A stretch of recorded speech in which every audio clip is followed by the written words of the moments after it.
يا أيها الذين آمنوا اتقوا الله حق تقاته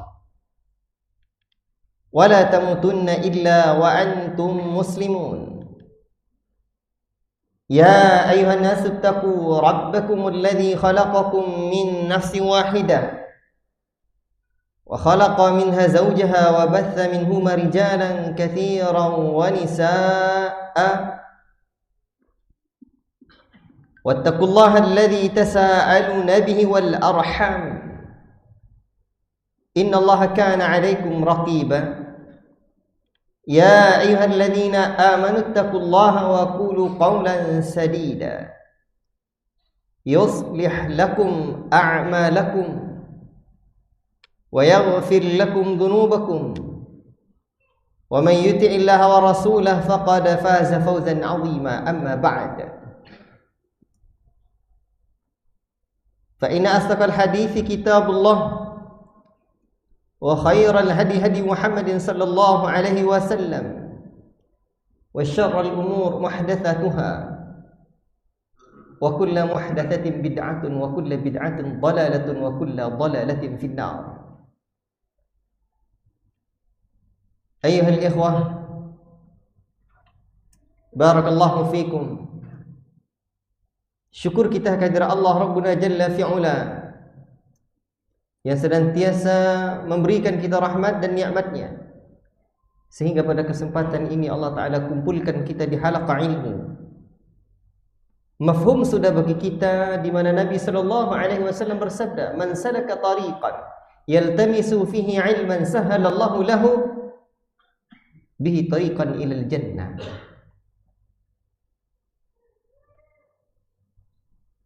Barang siapa yang menempuh jalan untuk menuntut ilmu, sahalallahu lahu tariqan ilal jannah, Allah mudahkan jalan baginya untuk menuju surga Allah Subhanahu wa ta'ala. Perjalanan hidup kita ini akhirnya hanya dua saja. Kalau tidak surga neraka, tidak ada manzilatun bainal manzilatain, tidak ada satu tempat di antara dua tempat, yakni surga dan neraka tidak ada. Dan jalan termudah untuk menuntut ilmu, untuk masuk surga Allah Subhanahu wa ta'ala adalah jalan ilmu. Allahu Akbar. Dan menuntut ilmu yang disebutkan Nabi sallallahu alaihi wasallam, talabul ilmi fariidatun ala kulli muslim. Menuntut ilmu bukan talabul madrasah, bukan talabul jami'ah. Maknanya apa? Talabul ilmi, mencari ilmu, bukan mencari sekolah, bukan mencari kampus, tapi menuntut ilmu. Maka ketika menjelaskan hadis man salaka tariqan yaltamisu fihi ilman, para ulama menyebutkan jalan menuntut ilmu yang ia tempuh itu ada dua. Satu jalan hissi, dua jalan maknawi. Jalan hissi, dia berjalan dari rumah menuju masjid Al-Imam Syafi'i Teluk Kuantan, atau di mana dia tempat mengaji. Itu jalan hissi, betul-betul jalan di mana ia langkahkan kaki dan ia ayunkan tangannya. Tapi ada jalan yang kedua, jalan maknawi. Ia baca buku, ia dengarkan kajian, ia tengok video-video ceramah guru-guru kita. Sahalallahu lahu tariqan ilal jannah. Allah mudahkan insyaallah jalannya menuju surga. Dan waktunya tidak usia anak-anak dan usia muda saja. Sampai kapan? Wa'bud rabbaka hatta ya'tiyakal yakin. Beribadah kalian kepada Rabb kalian sampai datang kematian. Dan ilmu adalah ibadah. Al-ilmu la ya'dilu syai'id liman sahhatin niyah. Ilmu tidak ada yang menandingi pahalanya bagi orang-orang yang lurus niatnya. Allahu Akbar. Jadi kalau tidak paham Pak, tidak ngerti yang disampaikan Ustaz tu, duduk sajalah di majlis ilmu. Ibadah. Allahu Akbar. Itulah ibadah. Bapak duduk di sini ibadah. Kadang monong-monong seorang berdiam diri sendiri di rumah, menghayal kemana-mana. Untuk itulah pastikan kita dalam sehari, bukan dalam sepekan, Pak, dalam sehari kita terus pastikan kita mendapatkan ilmu, ilmu, ilmu, ilmu. Barakallahu fikum. Syukur kita kepada Allah Rabbuna Jalla fi'ala. Allah masih berikan kita kesempatan untuk dapat melanjutkan halaqah kita, kajian kitab Usulus Sunnah, Usulus Sunnah karya Al-Imam Ahmad rahimahullahu taala, dan pembahasan kita yang telah berlalu masalah takdir sudah asal itunya itulah bitogang. Dan ilmu awak pendek. Baik. Sekarang pembahasan kita adalah pada kalau disebut bab-bab selanjutnya. Al-Imam Ahmad rahimahullahu taala berkata, "Wal Qur'an kalamullah." Al-Qur'an adalah kalamnya Allah. Ucapan Allah, perkataan Allah. Wa laisa bimakhluqin, bukanlah makhluk. Wala yad'afu an yaqula, janganlah dia merasa risih untuk berkata laisa bimakhluqin, dia bukan makhluk kok.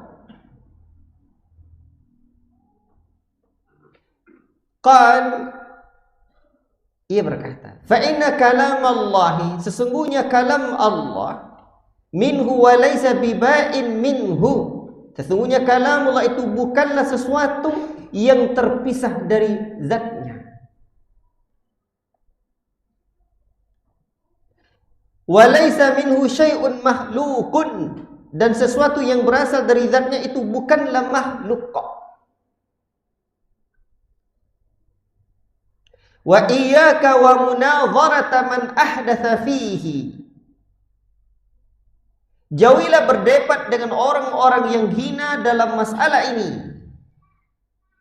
Jangan berdebat-debat dalam masalah Al-Quran adalah makhluk.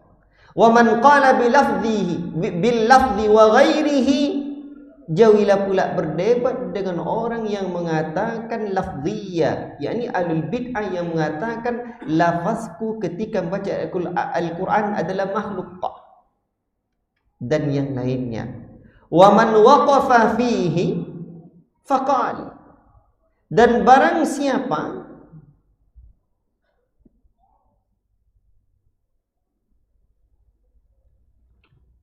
atau dengan orang yang mengatakan tawakuf ya dalam masalah ini, ia berkata aku tidak tahu Al-Quran itu makhluk atau bukan makhluk. La adri makhlukun aw laisa bimakhlukin wa innama huwa kalamullah, hanya saja Al-Quran itu adalah kalamullah. Fa hadza sahibu bid'atin, ini adalah pelaku bid'ah. Mithlu man qal, seperti orang yang berkata huwa makhlukun, Al-Quran itu adalah makhluk, wa innama huwa kalamullahi wa laisa bimakhlukin. Al-Quran itu kalamullah, tidaklah makhluk kok. Wah, ini butuh insyaallah tidak sekali majelis ini kita membahas tentang Al-Quran adalah makhluk dan bukan kalamullah. Jadi di poster judulnya Al-Quran adalah kalamullah. Sebaiknya lebih tepat judulnya Al-Quran adalah kalamullah, bukan makhluk kok. Sebab bagi Ahlus Sunnah tak cukup hanya mengatakan Al-Quran adalah kalamullah, tapi dengan tegas ia menyebutkan Al-Quran adalah kalamullah, bukan makhluk kok. Baik. Dan kita mesti sabar, Pak. Saya mesti ingatkan bahwa pembahasan usulus sunnah adalah pembahasan tentang akidah dan manhaj. Saya harus ingatkan ini dulu, dan ini pertemuan sekarang yang ke-23.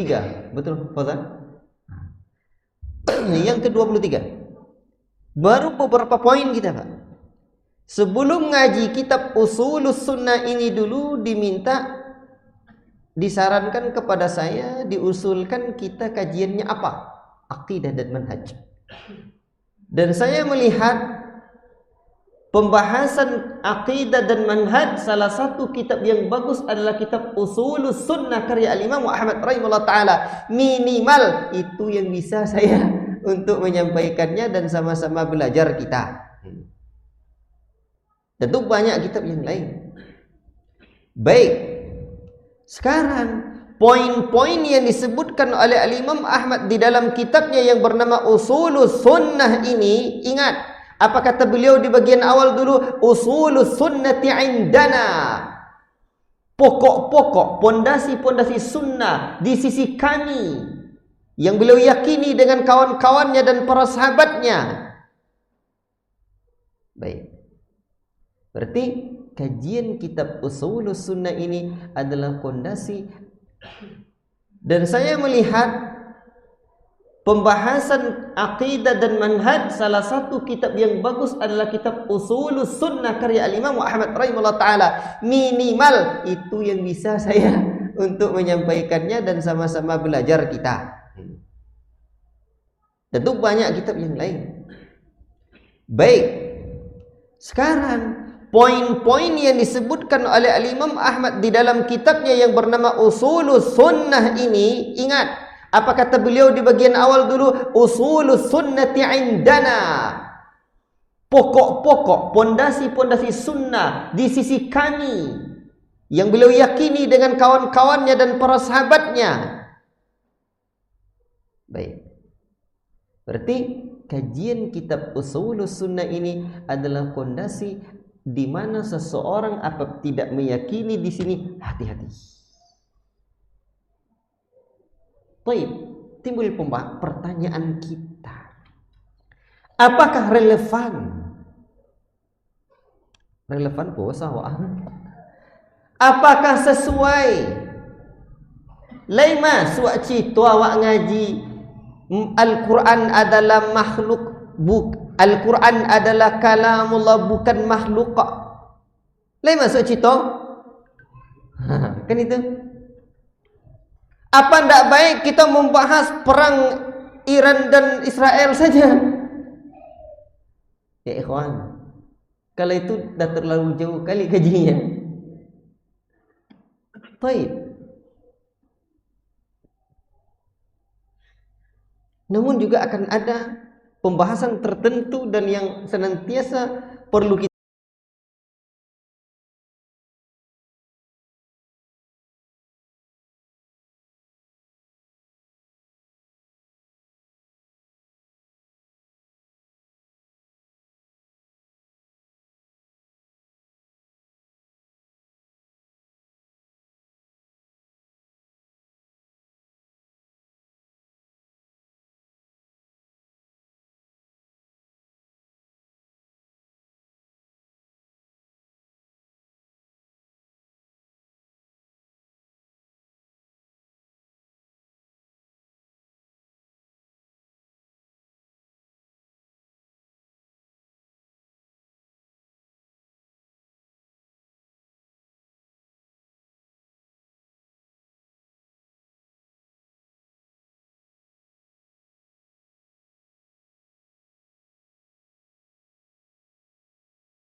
Para ulama lain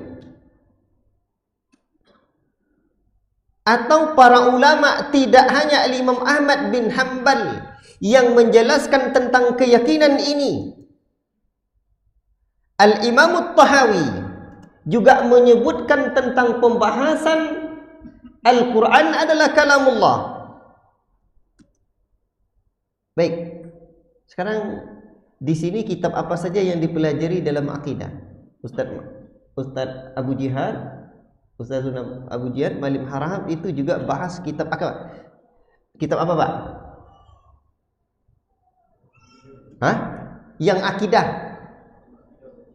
Aqidah Al-Wasithiyah. Itu karya siapa?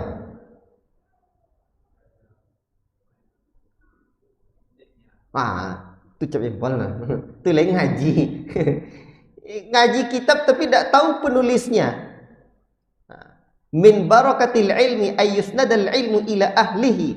Itu diantara perkataannya Ibnu Hajar rahimahullah ta'ala seingat saya, di antara bentuk keberkahan ilmu, menyadarkan ilmu kepada pemilik ilmu itu, pemilik ucapan itu. Kau ngaji kitab, entah siapa penulis kitab. Oh ini. Ikhwati fillah, di dalam kitab Aqidah Al-Wasithiyah juga dijelaskan oleh Syekhul Islam Ibnu Taimiyah tentang pembahasan akidah Al-Quran adalah kalamullah. Kita apa lagi, Pak? Bahkan Bapak silakan dengarkan kajian Ustazuna Dr. Firanda hafizahullah ta'ala, pembahasan tentang Al-Quran kalamullah, bukan makhluk. Beliau luas, dan kitab beliau Syarah Aqidah Al-Wasithiyah mantap. Apa anak muda kini sebut top markotop ya, mantap. Nah, itu. Artinya tidak tanggung-tanggung Pak pembahasan. Siapa lagi? Apa yang Bapak kenal lagi kitab akidah, Pak? Kitab apa lagi? Kitab Aqidah Al-Wasithiyah. Ya. Juga membahas tentang Al-Quran adalah kalamul Al-Imam Ahmad, Usulus Sunnah. Al-Imam Al-Bukhari juga dalam Khalqu Af'alil Ibad. Biar nampak dulu Pak, betapa pentingnya. Biar kadang kita kan, wah bukan jus dan tidak masuk soal cita tu. Kadang-kadang kita tidak tahu apa yang menjadi kebutuhan kita, padahal itulah yang bernutrisi buat keyakinan diri kita dan menyelamatkan kita. Itu kadang-kadang Al-Imam Al-Bukhari sebutkan ini di dalam kitabnya. Allahu Akbar. Apa lagi Pak? Ulama yang kita kenal tentang hal ini. Al-Imam Al-Lalikai dalam Syarah Usul I'tiqad Ahlussunnah wal Jamaah. Al-Imam Al-Barbahari dalam kitabnya Syuruh Sunnah. Itu pembahasan tentang akidah. Bahkan para ulama kita ini dengan tegas menyebutkan Pak, seperti Al-Imam Ahmad bin Hanbal ini kan, juga di dalam ucapannya yang lain, Al-Quran kalamullah ghairu makhluq.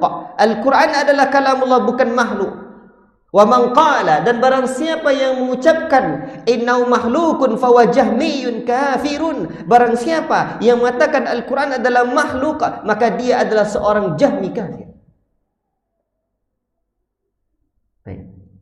Al-Imam Al-Bukhari juga menyebutkan wal Qur'anu kalamullah ghairu makhluq. Al-Imam Abu Zur'a Ar-Razi, Al-Imam Abu Hatim Ar-Razi juga menjelaskan wa man za'ama anal Qur'ana makhlukun fahuwa kafir. Barang siapa yang menyebutkan Al-Qur'an adalah makhluk, maka dia kafir. Al-Imam Al-Barbahari dalam Syarh Sunnah, Al-Qur'an kalamullah nazala bihi Jibril, dia diturunkan oleh Jibril, yang dibawa oleh Jibril, wa huwa ghairu makhluq, dan ia bukanlah makhluk. Al-Imam Al-Ajurri dalam kitabnya Asy-Syari'ah. Ini saya sengaja dulu bawakan ini Pak, biar kita memandang betapa pentingnya perkara ini. I'lamu rahimanallahu wa iyyakum. Ketahuilah, semoga Allah Ta'ala merahmati kita, ya, dan kalian dan kita semua, kamu semua, anna mimma dalla alaihi al-Quran, di antara perkara yang ditunjukkan oleh Al-Quran was sunan dan sunnah Nabi, wattafaqa alaihi ulama, dan yang disepakati oleh para ulama, annal Qur'ana kalamullahi, sesungguhnya Al-Quran adalah kalamullah. Tak cukup sampai di sana, para ulama menyebutkan ghairu makhlukin, bukan makhluk. Demikian pula dengan yang lain. Al-Imam As-Sabuni dalam kitabnya Aqidatus Salaf wa Ashabul Hadith dengan tegas juga menyebutkan wal Qur'anu kalamullah. Al-Quran adalah kalamullah. Wa man qala bi khilafi dzalika fa huwa kafir inda jamaahiri ahli sunnah. Barang siapa yang mengucapkan yang selain seperti itu, maka dia adalah kafir di sisi jumhur mayoritas para ulama ahli sunnah. Masya Allah. Termasuk juga Syekhul Islam Ibnu Taimiyah. Demikian juga dalam kitab Lum'atul I'tiqad Al-Imam siapa? Al-Imam Ibnu Qudamah Al-Maqdisi rahimahullahu taala. Allahu akbar. Baik. Ini Pak. Maka untuk itu pembahasan ini ternyata pembahasan penting. Apa sebab penting? Dan apakah ini masih relevan di zaman kita? Pak, pemikiran sesat akan senantiasa ada yang menyambutnya. Doktrin yang seperti ini, pemahaman-pemahaman yang seperti ini akan senantiasa ada yang menyambutnya dari masa ke masa, dari zaman ke zaman, dari waktu ke waktu. Tidakkah kita ingat negeri Mesir sana, Pak? Negeri Mesir adalah negeri di mana, seingat saya, di dalam salah satu syarah, salah satu usul, salah seorang ulama menyebutkan itu lebih dari 300 orang para sahabat yang berjumpa dengan Nabi sampai ke bumi Mesir, Al-Ardu Kinana. Seingat saya 360 orang sahabat. Ajib, banyak kan? Itulah negeri di mana masih ada di sana masjid pertama yang berada di benua Afrika. Mesir itu bukan benua Arab kan? Tapi lihatlah, di banyak-banyak kaum liberal di sana. Dan kita juga mesti ingat, di mana ada di mana ada al-haq, di situ juga ada kebatilan. Mesir, lihat, dan dulu ada Fir'aun, ada Musa, dan juga ada Masya Allah. Dan pemikiran-pemikiran sesat itu akan bisa saja datang ke negeri kita tercinta yang bernama Indonesia Raya. Karena apapun yang datang ke negeri kita ini tumbuh subur. Tumbuh subur, Pak. Gak ada yang tidak subur di negeri ini, kecuali tanahnya mulai kering kerontang. Akibat apa? Pupuk kimia, dan masyarakatnya lari dari beternak. Baik. Ikhwati fillah, barakallahu fikum. Dan dulu pemikiran menyimpang ini masuk kepada penguasa, sehingga diserap oleh penguasa. Akhirnya para ulama mereka azab, mereka aniaya. Itu bahaya kalau pemikiran yang menyimpang ini masuk kepada para ulama. Itu paling bahaya.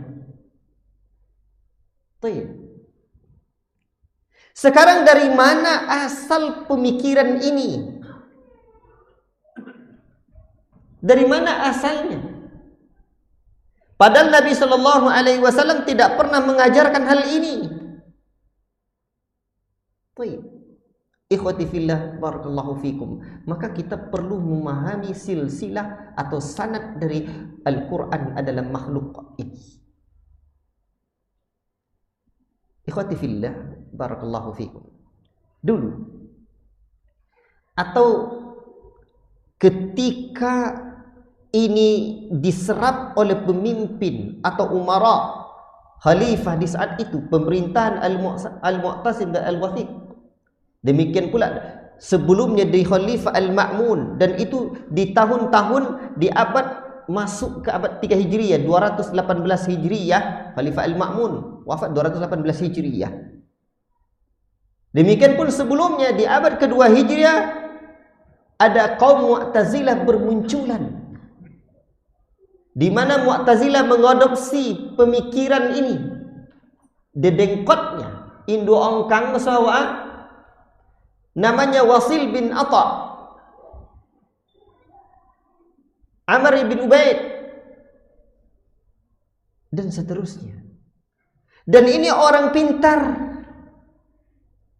Wasil bin Atha itu Pak, dia kalau ceramah bahasa awaknya dia agak telu. Apa bahasa Indonesia? Cadel. Itu bahasa Indonesia. Jazakallah khairan. Dia tidak bisa nyebut huruf ra. Ra bisa dia. Enggak cadel. Bayangkanlah Pak. Seingat saya demikian. Lalu pada suatu hari ada orang yang ingin mempermalukannya. Tanpa pemberitahuan dimintanya Wasil bin Atha untuk ceramah. Bapak kira-kira. Ceramahlah dia Pak. Akhirnya dia berpidato sekian panjang dari awal ceramahnya sampai akhir dia mengucapkan salam tanpa ada huruf ra. Bayangkanlah. Tidak coba dia adalah orang cerdas. Coba awak tanpa huruf R, coba kita. Tidak bisa kita Pak. Bapak-bapak yang saya muliakan adalah Pak. Lapun dia nggak bikin kan? Biasa bersyukur ada R. Supaya kita memikirkan baru satu kalimat dia tidak. Tapi begitulah Pak. Orang pintar tuh bahkan kalau dia pintar tapi tidak terbimbing oleh wahyu, makin kreatif buat bid'ah. Tidak terbimbing oleh wahyu, dia tidak mengikuti wahyu, tapi pintar, kreatif. Karena orang pintar itu orang kreatif, pandai-pandai juga yang bau-baunya. Ia ada saja idenya. Oh, mantap nya. Tidak terbimbing oleh wahyu. Mana yang lomak sediknya dibuatnya. Assalatu wassalamu alaik. Wah, lomak saya. Ya Rasulullah assalamu alaik. Mantap tecong ibu-ibu di dapur tadi makin lomak. La ilaha illallah. Dulu dekat desamu tu Pak, orang kalau dah tarawih tu dah tarawih malam tadarus itu sama remaja pemuda-pemuda tu kan ngaji lah dah Allah dan muda-muda nak itu dah infak konjinya tu lai tentu konji Pak kolak. La ilaha illallah. Kreatif tapi tidak terbimbing oleh wahyu, bahaya. Makin pintar tapi semakin jauh dari wahyu, semakin membahayakan. Itulah sebabnya kita perlu hidayah dari Allah. Baik. Inilah dia dedengkot Mu'tazilah di abad kedua Hijriyah, di mana mereka mengadopsi pemikiran ini Al-Quran adalah makhluk. Dari mananya belajar? Ini kalau lah salah guru bahaya. Itulah sebabnya para ulama menyebutkan al-ilmu minad din, al-isnadu minad din, laula al-isnad laqala man syaa ma syaa. Sanad mata rantai keilmuan dari guru ke guru, dari guru ke guru sampai kepada Rasulullah. Lai bersambung. Oh, dari Nabi kok guru ke gurunya, kok gurunya joleh. Maka kelebihan umat ini Pak ada tiga hal. Satu ilmu i'rab, dua ilmu nasab, tiga ilmu isnad. Itu yang tidak ada pada umat yang lain. Ilmu apa tadi? Ada ilmu i'rab. Satu lagi ilmu nasab. Itu ilmu nasab bin ke bin tako. Jadi diajarkan ke anak tinggal tontu di cucu aku yang binayang. Apa namanya? Ahmad bin Lihun bin Tongkap bin Tongkai bin Qayab bin Ma'dwan. Walaupun itu nama tapi lejoleh. Itu kelebihan kita. Satu lagi apa? Isnad, mata rantai keilmuan jelas. Sekarang kita telusuri lagi dari mana orang-orang Mu'tazilah ini seperti Wasil bin Atha belajar dari gurunya Jahan bin Safwan. Dan ini di tahun 128 Hijriah beliau wafat.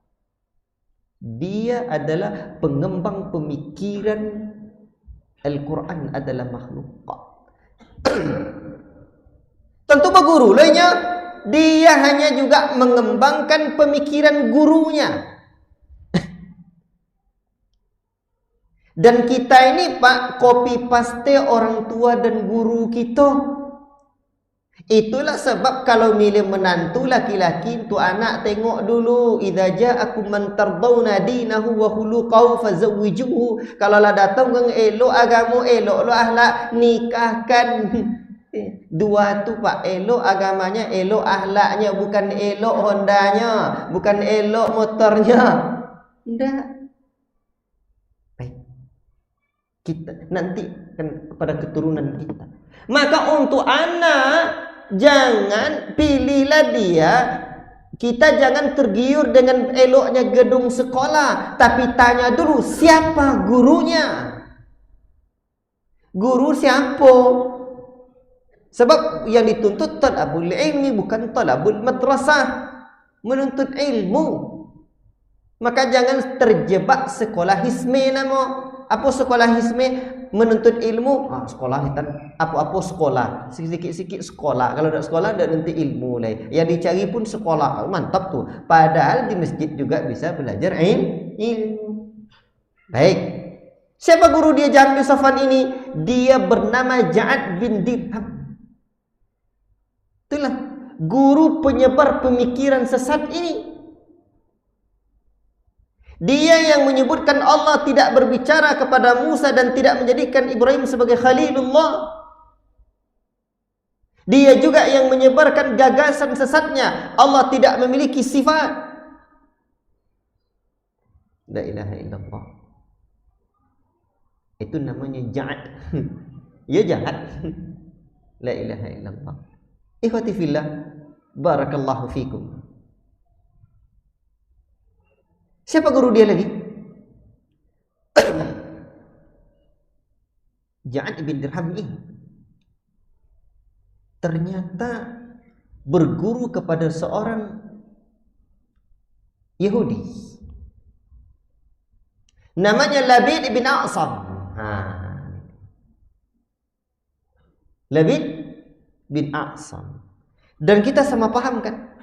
Contoh apa sifat orang Yahudi? Atau contoh apa azab ndeknya saudara kaum muslimin kita di Gaza? Lan tarda ankal yahudu walan nasara hatta tattabi'a millatahum. Sekali takkan ridha orang Yahudi dan Nasara terhadap kalian sampai kalian mengikuti gaya mereka, agama mereka, keyakinan mereka. Tetapi timbul pertanyaan kita lagi. Apakah memang orang Yahudi punya keyakinan bahwa Al-Quran bahwa kitabnya adalah makhluk? Apakah orang Yahudi meyakini bahwa kitab Tauratnya adalah makhluk? Gimana kira-kira? Tidak kan? Kalau begitu, dari mana Labid bin A'sam ini belajar?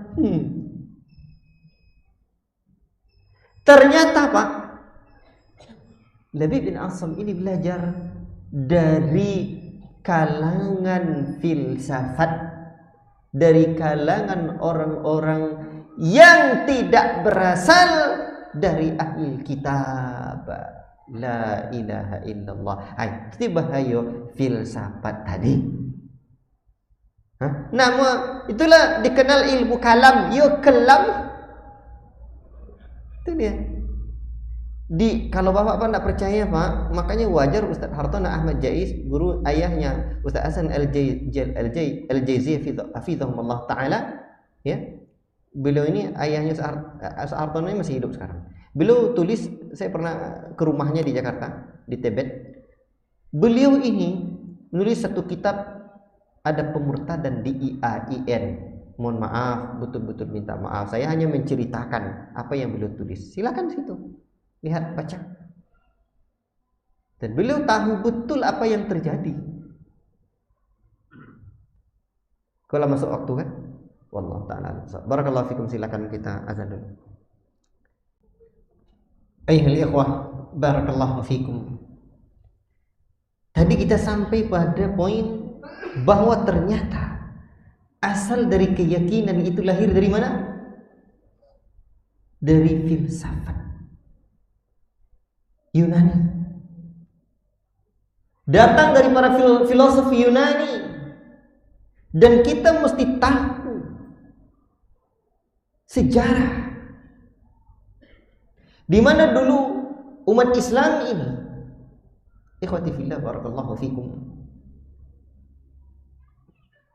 di zamannya Al-Ma'mun bin Harun Ar-Rasyid, ketika itu beliau lahirkan 170 Hijriyah, menjadi khalifah 198 Hijriyah sampai ke 218 Hijriyah. Itu ada proyek besar-besaran di Baitul Hikmah di Baghdad yang didirikan oleh Al-Ma'mun. Di sini ada sebagai pusat penerjemahan buku-buku filsafat dan sains dari Yunani, Suryani, Persia ke dalam bahasa Arab. Ketika itu memang besar-besaran.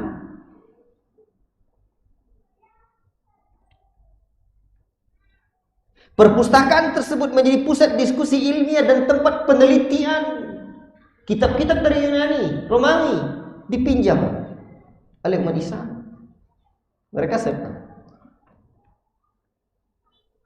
Dan ilmu-ilmu yang diterjemahkan ke dalam bahasa Arab ketika itu adalah ilmu-ilmu filsafatnya Plato, Aristoteles. Ikutnya tu ocul onga Plato, entua Aristoteles. Entua Plato, onga Aristoteles. Udo apa? Hippocrates. Hippocrates lumayan itu kedokteran. Termasuk juga dengan Galen atau Jalinus. Jadi filsafat, logika, ilmu kalam, kedokteran, matematika, astronomi itu awalnya pemerintah ingin mengembangkan ini untuk kemajuan Islam. Tetapi sayang tanpa saringan yang ketat. Sehingga masuklah yang tak boleh masuk tu ke dalam pikiran umat Islam. La ilaha illallah. Kalau ilmu agama kita tidak butuh dari mereka. Sebagaimana Nabi tegur sahabat, sebagaimana para sahabat Nabi tegur, kita tidak butuh kepada kitab-kitab mereka. Tapi kalau ilmu kedokteran, beliau ilmu-ilmu yang lain, seperti di mana Al-Imam Syafi'i rahimahullahu taala ketika ditanya, Imam Syafi'i itu orang yang saya sudah pernah sampaikan di majelis ini, di mana Al-Imam Syafi'i pernah ditanya tentang bagaimana, dari mana dia bisa mendapatkan keilmuannya terhadap ilmu kedokteran tersebut. Maka Al-Imam Syafi'i rahimahullahu ta'ala menjawab, beliau mendapatkan ilmu tersebut dari orang-orang kedokteran Yunani rahimahullah. Saya simpan catatan saya itu ya.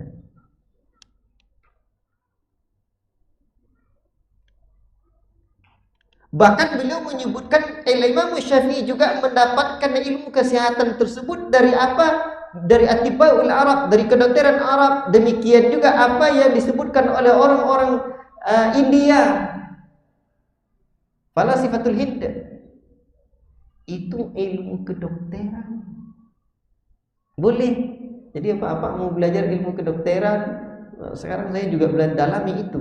Ada dari India itu ilmu kedokteran Ayurveda namanya. Kedokteran Yunani. Bahasanya bahasa apa Ustaz? Belajarlah tuh. Bahasa Suryani, bahasa Tamil, bahasa Urdu. Sekarang saya punya kitab-kitabnya, buat asik saya. Sejak saya mendapatkan fatwa Al-Imam Syafi'i tentang hal itu, mantap nih. Saya gasak belajar itu sekarang. Jadi asik-asiknya saya. Dulu kan selalu minum obat saya, sekarang kayak gini-gini lah. Tapi Pak, kalau ilmu agama kita tidak butuh.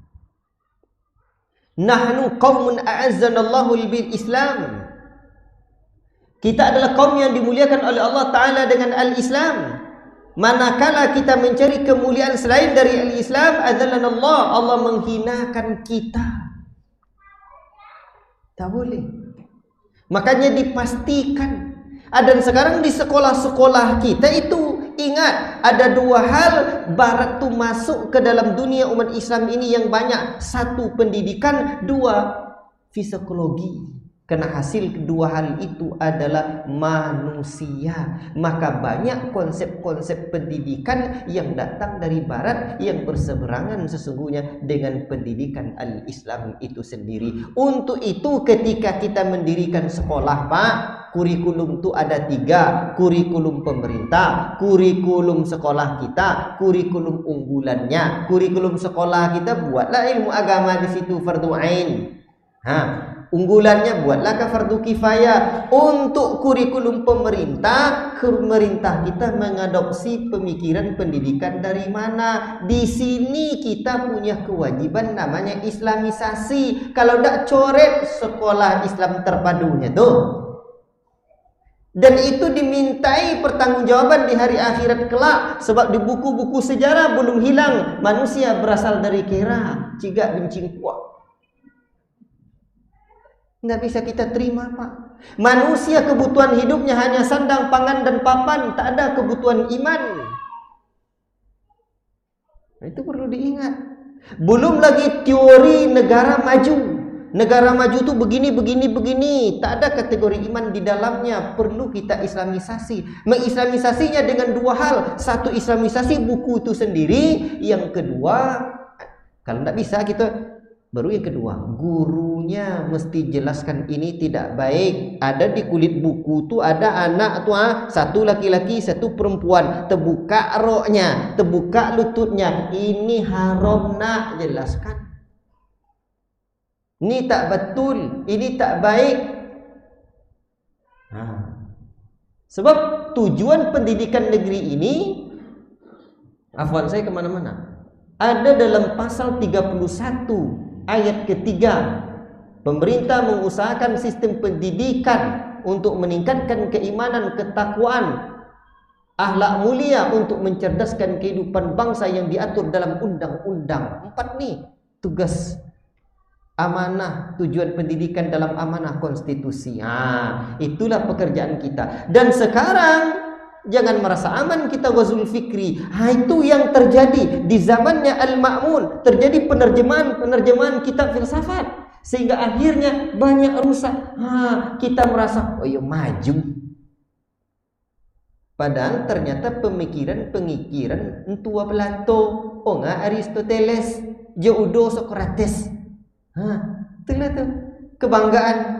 Padahal kalau berbicara tentang Barat, Pak, Barat itu apa sih kelebihannya? Barat itu ada 3 fase kehidupannya. Satu di masa tua Socrates Cako, di awal-awal abad 1 Masehinya, itu yang agak lebih maju sedikit mereka. Kemudian zaman sekarang tidaklah mereka maju melainkan pemikiran-pemikiran abad 1 itu saja. Namun di abad pertengahan masa kelamnya Barat itu yang jarang diangkat oleh mereka dan mereka tak mampu. Islam telah bersinar Eropa di abad pertengahan dibandingkan dengan Baghdad. Baghdad adalah negeri yang bercahaya dengan sunnah nabinya, sementara Eropa bagaikan kandang onta yang kumuh dan lusuh. Tak tahu peradaban. Mereka tak tahu kalau rumah mana kamarnya, mana dapurnya, mana tempat orang tidur, mana tempat anjingnya tidur. Sama saja. Lihat dalam buku sejarah. Makanya para ahli sejarah telah menukil sejarah sumbangsi peradaban Islam terhadap dunia Barat. Tak akan mampu mereka membayarnya sampai saat ini lagi. Cuman kita apa-apa yang maju Barat. La ilaha illallah. Baik, untuk itu keyakinan filsafat inilah yang diadopsi dan masuk ke zaman Al-Ma'mun dan juga sebelumnya dan besar-besaran di zaman Al-Ma'mun tadi. La ilaha illallah. Hasilnya apa, Pak? Kita kembali kepada Al-Qur'anu kalamullah. Kita mesti ingat para ulama kita dulu. Ayyuhal ikhwah barakallahu fikum. Di saat hal ini telah telah terjadi keyakinan yang menyimpang tersebut, maka para ulama kita betul-betul tegas, tidak sembarangan mereka. Di mana dulu Khalid bin Abdullah Al-Qasri ketika beliau menyembeli Ja'ad ibn Dirham. Ja'ad bin Dirham itu disembelih liriknya, Pak. Disembeli, Bapak tahu kapan disembelinya? Di saat Idul Adha. Hebat ya. Jadi beliau ini, coba Bapak lihat hasil bagaimana ketetapan para ulama kita. Ja'ad ibn Dirham di tahun 124 Hijriah itu kan beliau wafat. Itu beliau ini dibunuh oleh Khalid Abdullah Al-Qasri ini di hari Idul Adha, dan beliau pun mengatakan dalam riwayat yang masyhur dalam buku-buku akidah, ya ayuhan nas, wahai manusia, dahu taqabbalallahu duhayakum. Wahai manusia, berkurbanlah kalian, semoga Allah menerima kurban-kurban kalian. Fa ini mudahin bi Ja'ad bin Dirham, adapun saya berkurban dengan menyembelih Ja'ad ibn Dirham. Wah, tu innahu za'ama anna Allah lam yattakhid Ibrahim khalila. Apa sebab? Sebab dia ni orang tak meyakini bahawa Ibrahim adalah kekasih Allah, khalilnya, wa lam yukallim Musa taklima, dan dia adalah orang yang meyakini Musa tidak berkata-kata, Allah tidak berkata kepada Musa. Subhanallah amma yaqul, Maha suci Allah apa yang dikatakan oleh subhanallah amma yaqulu Ja'ad uluwan kabira. Maha suci Allah dari apa yang disebutkan oleh Ja'ad bin Dirham ini, setinggi-tingginya. Thumma nazala fadhabahu, lalu dia turun dari rumahnya, lalu dia pun sembelih itu Ja'ad bin Dirham. Dia turun dari mimbar, turun dari mimbar, lalu dia menyembelih Ja'ad ibn Dirham. Dan tahukah kita, para ulama tak tidak ada yang mengingkari apa yang dibuat oleh oleh Khalid bin Abdullah Al-Qasri ini. Itulah jelek golah dia. Kurban pada bercakap la ilaha illallah. Antum bayangkan, tapi tidak dimakannya, Pak. Beda dengan cerita murid saya kemarin. Ada yang sampai dia ke Sampit sana, ada kawannya, tiba-tiba dia buat sup, makan enak, agak amis sedikit, dia tidak tahu dia setelah dimakan masuk dalam perut baru tahu kawannya kopi di sebuah liwan tainya. Tapi bukan, ya, ikhwati fillah, bukan seperti itu. Nah, jadi begitulah sikap para ulama kita terhadap orang yang menyimpang ini, yang mengatakan Al-Quran adalah kalamul. Bahaya, Pak, bahaya sekali. Namun sayang, itulah yang terjadi. 3 khalifah Abbasiyah, Al-Ma'mun, Al-Mu'tasim, Al-Wathiqah, mereka mendapati keyakinan ini dan mempropagandakan doktrin ini selama dari 30 tahun, sejak 198 sampai 232 Hijriah. Mereka memaksa rakyat untuk menerima doktrin ini. Ghafarallahu lahum. Bahkan ancaman penjara dan hukuman mati, dan itulah yang menimpa diri Al-Imam Ahmad, Imam Ahlus-Sunnah, Imam Ahmad bin Hanbal rahimahullahu ta'ala. Akibat apa tadi? Akibat penerjemahan buku-buku filsafat yang dari Yunani, Romawi, dan Persia ke dalam bahasa Arab tanpa filter. La ilaha illallah. Dan ini sekarang juga banyak menjadi racun, karena memang Allah Ta'ala takdirkan di mana Barat itu sekarang secara peradaban duniawi mereka gemilang. Mereka memimpin, alat mereka canggih-canggih. Orang mengikuti, membeu kepada yang menang seperti itu. Jadi para ulama menilai bahwa doktrin ini, ini bertentangan dengan Al-Quran dan As-Sunnah. La ilaha illallah. Kita sudah jam 8, Pak. Kayaknya kita cukupkan dulu, ya. Jadi itulah bagaimana kita pentingnya memahami hal ini. Kita betul-betul apa?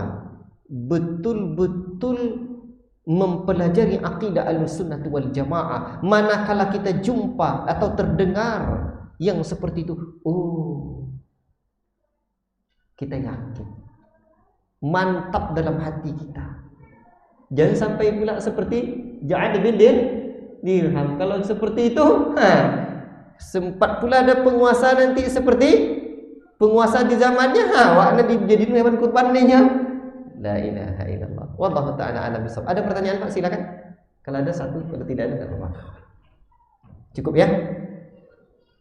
Cukup Ustaz kan? Wa sallallahu wasallam ala nabiyyina Muhammad wa ala alihi wa sahbihi ajmain. Subhanakallahumma wa bihamdika asyhadu an la ilaha illa anta astaghfiruka wa atubu ilaik. Wassalamualaikum warahmatullahi wabarakatuh.